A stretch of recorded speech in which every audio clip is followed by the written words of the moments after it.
Hi everyone, welcome back to the channel. We are discussing CSA and NET December 2019 paper. We are on part C and hopefully I think ये भी मैं next 2 days में complete कर दूंगी and I hope आप लोग की preparations बहुत अच्छी चल रही हो. अगर कोई भी doubt हो तो ज़रूर comment कीजिएगा. I'll help you out in last days, few days which is left before exams. So moving on to the question. The thyroid hormones increases the heart rate and the force of the contraction of the cardiac muscles.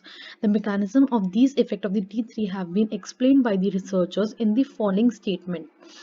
तो actually क्या है, हमें ये पता है कि हमारा heart rate जो है वो इंक्रीज हो रहा है एंड दी कॉन्ट्रैक्शन इंक्रीज हो रहा है. ठीक है, तो हमें बेसिकली इसका मैकेनिज्म फाइंड आउट करना है कि ये क्यों होता है. तो मैं मैकेनिज्म आपको बता देती हूँ. तो एक्चुअली क्या होता है, ये सेल है, यहाँ पे हमारा सार्कोप्लाज्मिक रेटिकुलम प्रेजेंट है. ठीक है, सार्कोप्लाज्मिक रेटिकुलम है ये. यहाँ पे कैल्शियम स्टोर्ड होता है सार्कोप्लाज्मिक रेटिकुलम के अंदर. तो बेसिकली T3 क्या करता है, जब हमारा हार्ट रेट इंक्रीज होता है या फिर कॉन्ट्रैक्शंस इंक्रीज करता है तो T3 जो होता है वो कहाँ हमारे सार्कोप्लाज्मिक रेटिकुलम पे चैनल्स इंक्रीज कर देता है, आयन चैनल्स इंक्रीज कर देता है, जिससे हमारा कैल्शियम जो स्टोर्ड है सार्कोप्लाज्मिक रेटिकुलम पे वो तेजी से बाहर जाता है साइटोसोल की तरफ and it results in relaxing the muscles. तो ये जो है हमारा उसमें आयन पोर्ट जितने भी होते हैं वो इंक्रीज करने की कोशिश करता है. थायराइड जो होता है सार्कोप्लाज्मिक रेटिकुलम पे चैनल्स को इंक्रीज करता है, पोर्ट्स को इंक्रीज करता है, जिससे हमारा कैल्शियम जो है वो तेजी से बाहर जाए. तो मेन मैकेनिज्म जो है उसका वो ही है. सो स्टेटमेंट्स पढ़ लेते हैं.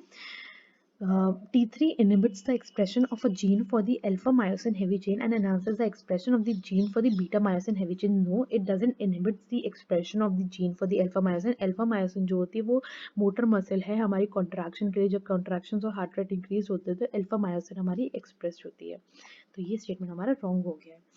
Then second statement says the expression of gene for any calcium antiporter is enhanced by the T3. No, एंटीपोटर बल्कि इंक्रीज नहीं होता है, बल्कि कैल्शियम के पोर्ट जो है वो इंक्रीज किए जाते हैं, जिससे कैल्शियम जो है जल्दी से मूव करे बाहर की तरफ.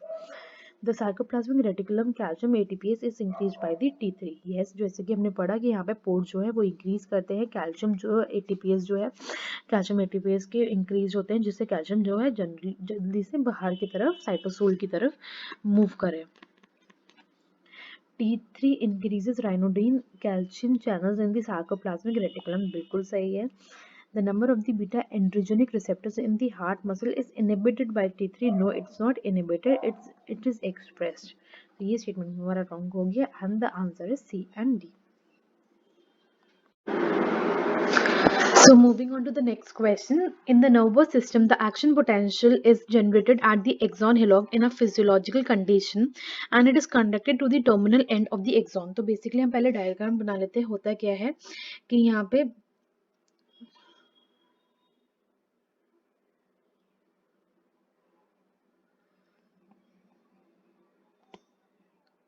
ये हमारा एक्सॉन हिलॉक हो गया, ये हमारी एक्सॉन बॉडी हो गई एंड देन ये हमारा टर्मिनल एंड हो गया.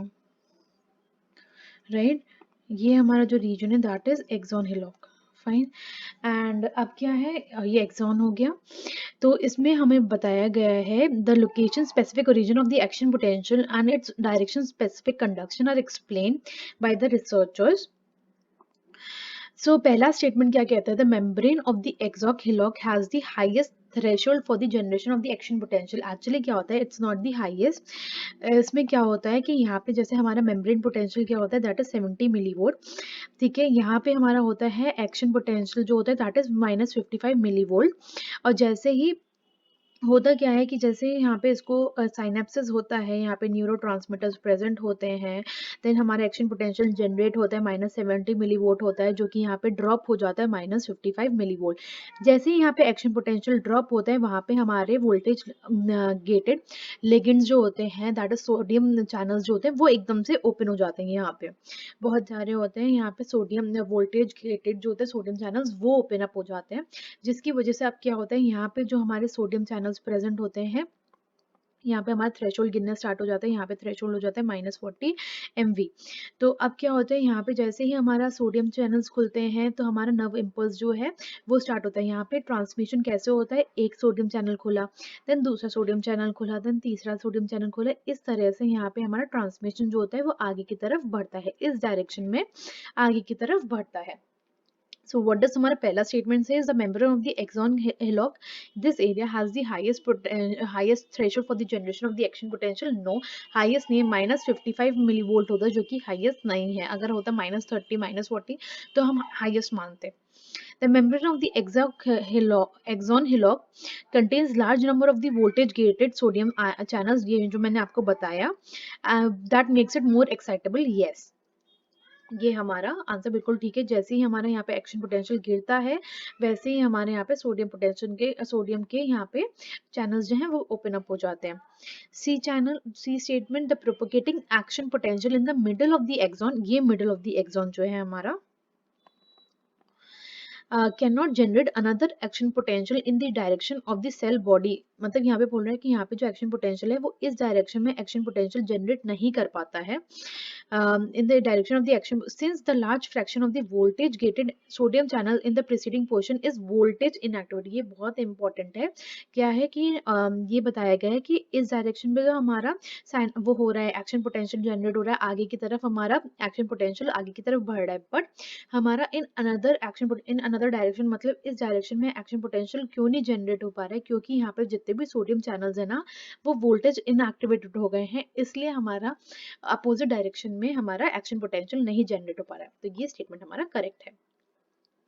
Then D statement, as the number of the voltage gated sodium channel in the is less in the preceding portion इसमें of the axonal membrane, the propagating action potential in the middle of the axon cannot generate the another action potential in the direction of the body। ये statement हमारा wrong है।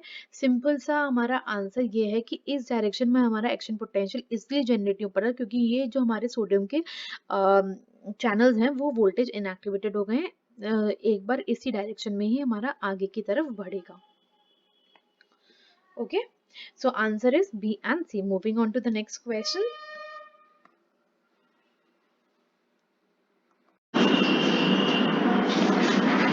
Moving on to the next question. Next question says, aldosterone increases the reabsorption of the sodium ions from the tubular fluid in the thick ascending limb of the loop of Henle and in the distal tubule। तो पहले हम diagram देख लेते हैं, graph सा। ये हमारा हो गया ग्लोमेरुलस, ये हमारा हो गया Bowman's capsule, loop of Henle, एक रफ डायग्राम है ये, loop of Henle, and then ये हमारा गया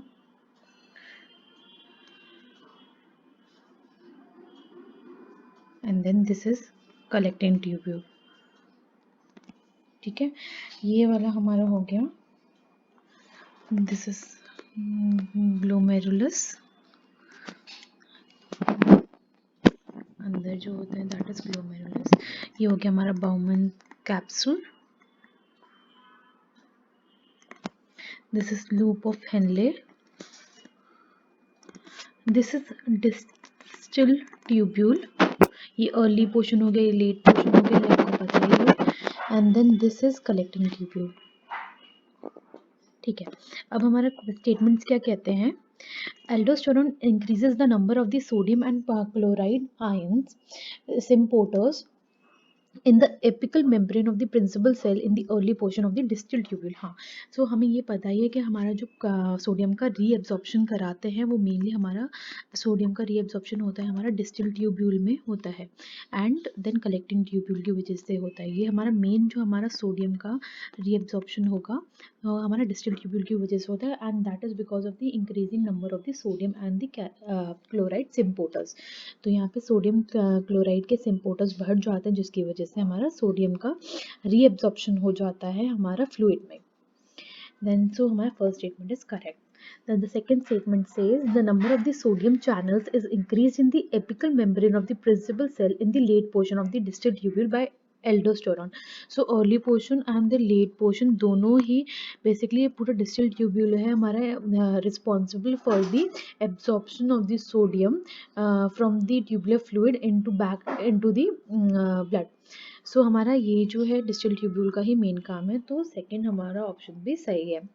then third is the synthesis of the sodium ions K ATPase in the basolateral portion of the principal cell in distal tubule is decreased by the action of aldosterone. ये अभी अभी हमने बात की कि हमारा सोडियम के और क्या क्लोराइड के चैनल्स जो होते हैं वो बढ़ जाते हैं, जिसकी वजह से हमारा रीएब्सॉर्प्शन हो पाए। सो डिक्रीज नहीं होता बल्कि इंक्रीज होता है। तो ये स्टेटमेंट हमारा गलत हो गया। And moving to the last statement, aldosterone increases the reabsorption of the sodium ions across the apical cell membrane in the thick ascending loop of Henle by decreasing sodium KTPase। सो फिर से यही है सी। एक तो पहली बार ascending loop of Henle में नहीं होता है, वो होता है हमारा डिस्टल ट्यूब्यूल में। एंड हमारा एपिकल की जगह basal level of the membrane में होता है। So correct statement is A and B. हमारा डिस्टल ट्यूब्यूल में ही मेनली रीएब्सॉर्प्शन होता है बिकॉज ऑफ द ये and because of this. So moving on to next question. Question says hormone act by producing or activating a variety of effector intracellularly.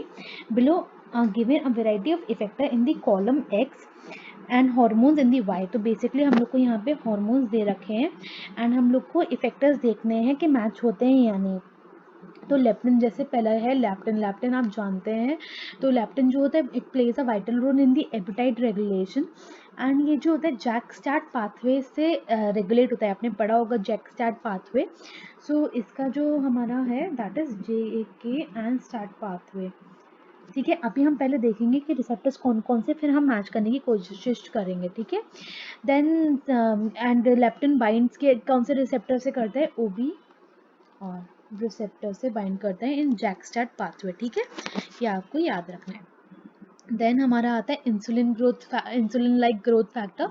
Insulin like growth factor आप जानते हैं कि receptor उसमें कौन सा होता है, टायरोसिन काइनेज होता है। ठीक है, meaning it signals by causing the addition of the phosphate molecule on particular tyrosine. तो हमारा टायरोसिन का तब भी हमारा ये वाला हो सकता है, दैट इज डी का डी सेकेंड। ठीक है, and then third is oxytocin. Oxytocin क्या होता है, it's a hormone which is secreted by the posterior lobe of the pituitary gland. ठीक है, and it's a pea sized structure होता है बेस ऑफ द ब्रेन में। एंड आपको ये भी पता है कि ऑक्सीटोसिन कैसे काम करता है, हमारा ये है जी प्रोटीन कपल्ड रिसेप्टर्स होते हैं जो हमारा साइक्लिक AMP के थ्रू काम करते हैं। जी कपल्ड प्रोटीन रिएक्टर्स होते हैं ये, राइट। देन नेक्स्ट आते हैं हमारे सोमास्टैटिन्स। सोमास्टैटिन्स क्या होते हैं, सोमास्टैटिन्स आपको पता है कि ग्रोथ हार्मोन्स होते हैं, ग्रोथ हार्मोन इनिबिटिंग हार्मोन्स होते हैं and it peptide hormone that regulates the endocrine system and affects the neurotransmission. ये भी हमारा एक जी प्रोटीन कपल्ड रिएक्टर है, जी प्रोटीन कपल्ड रिएक्टर। ठीक है, एंड देन लास्ट हमारा क्या आता है, ANF। What is ANF? ANF हमारा जो होता है दैट इज एट्रियल नाट्रियूरेटिक पेप्टाइड होता है। एट्रियल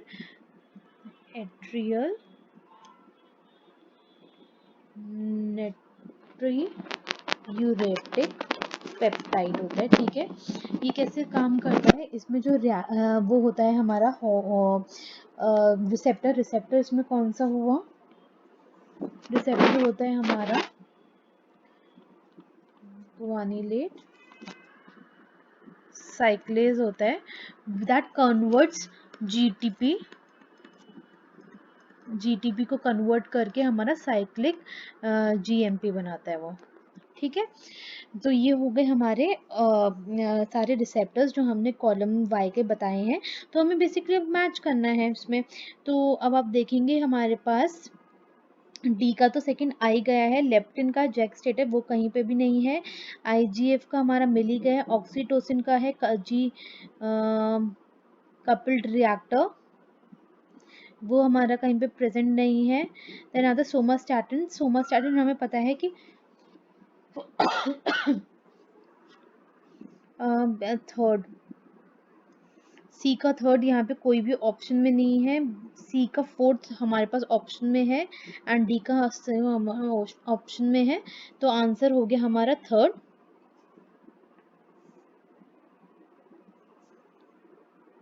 एएनएफ का भी हमारा साइक्लिन जीएमपी है, वो ऑप्शंस में नहीं है। हमें बेसिकली यहाँ पे देखना है कि ऑप्शंस में कौन कौन प्रेजेंट है, तो हमारा जो रिसेप्टर्स जो है मैच कर रहे हैं वो ऑप्शन थर्ड है।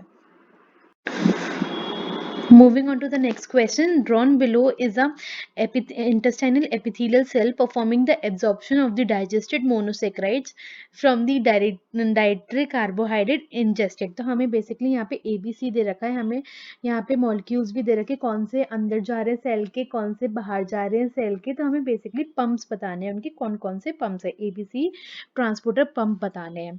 तो सबसे पहला है इजी है बी वाला। अगर आप देखेंगे यहाँ पे ग्लूकोज अंदर जा रहा है एंड सोडियम है, तो इससे हमें पता चल रहा है ये सोडियम ग्लूकोज लिंक्ड ट्रांसपोर्टर है, SGLT है हमारा। तो सबसे पहले अगर देखेंगे तो बी में SGLT हमारा एक ही ऑप्शन में दे रखा है, तो उसी से आंसर निकल जाएगा, that is sodium glucose linked transporter. And then हमारा ए देखेंगे आप, तो ए देखेंगे तो दैट इज फ्रक्टोज को हमारा इनसाइड लेके जा रहा है, और फ्रक्टोज का ट्रांसपोर्टर सिर्फ एक ही है, दैट इज GLUT5। GLUT5 क्या होता है, फ्रक्टोज ट्रांसपोर्टर है which is expressed on the apical border, हमारे एपिकल बॉर्डर पे एक्सप्रेस जो होता है of enterocyte in the small intestine, ठीक है। एंड देन हमारा सी जो है ग्लूकोज एंड फ्रक्टोज का, that is GLUT2। GLUT2 molecule है, ये GLUT5 है, ये GLUT5 हो गया ये वाला, एंड ये GLUT2 है जो हमारा ग्लूकोज एंड फ्रक्टोज को लेके जाता है बाहर की तरफ। एंड ये हमारा जो है ट्रांसमेम्ब्रेन कैरियर प्रोटीन होता है GLUT2, that enables protein facilitated glucose movement across the cell membrane. तो आंसर इज फर्स्ट।